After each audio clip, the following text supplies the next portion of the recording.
ও দাদা, মাথাটা কি আবার গেল নাকি আপনার? এই যে চিনিকে ভাজে দাদা, আইসক্রিম বানাচ্ছেন গরমকালে, আবার চিনি ভাজছেন, এটা কি হবে? এটা আমি পাগল। এটা কি হবে? আমি পাগল। আধ ঘন্টা থাকো, দেখো, পরে তুমি খেয়ে তুমি হবে ছাগল। হ্যাঁ, এটা চিনিকে ভাজে দাদা? চিনি ভেজে কি বানাবেন? দেখো না, দেখতে থাকো। মানে সাসপেন্স থাক। দুধ দিয়ে যাচ্ছে, আবার দুধ চলে গেল চিনির মধ্যে, চিনি ভেজে। ও দাদা, কি পায়েস বানাচ্ছেন?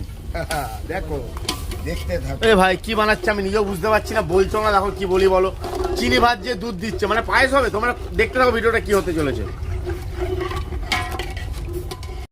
ও দাদা, পায়েসের দুধ তো ঘন হয়ে গেল, চালটা দাও, চালটা দাও, পায়েসটা লোককে দেখিয়ে দাও। ও দাদা, চা পাতা দাও।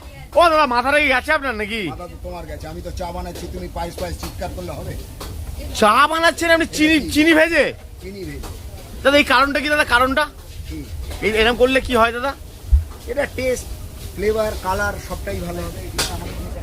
ওরে বাবা, দক্ষিণী চা দাদা, মানে এই চাটা মিনিমাম 30-40 টাকা পিস পড়বে। কাপ কাপ আমরা ভাড়ে দিচ্ছি 10 টাকা করে। এত ঘন দুধের চা মাত্র 10 টাকা? দক্ষিণী কি দাদা সবকিছু কম, মানে কম্পিটিশন কমেই রাখে নাকি? কম্বো দিয়ে শুরু করে সব কম, সব কম। সব কম। তার মধ্যে কোয়ালিটি খারাপ হলে মুখে চুড়ে মেরে যাবে। On camera challenging. ও দক্ষিণীতে কিন্তু 99-এ তোমরা পেয়ে যাবে এত বড় একটা হাতের সাইজের নান। তোমার এছাড়াও আছে কিন্তু চিকেন, আবার মাটন, দুটো কিমা দিয়ে, এটা চা দিয়ে শুরু করে এদের 300 খান আইটেম আছে। সাউথ ইন্ডিয়ান, চাইনিজ, আবার ইন্ডিয়ান, যা চাইবে তাই পাবে। ছোট ধামাকা, বড় প্যাক, তাই জন্য দক্ষিণী, তাই দাদা? একদম 2 ফুটের মালিক আর 6 ফুটের আইটেম।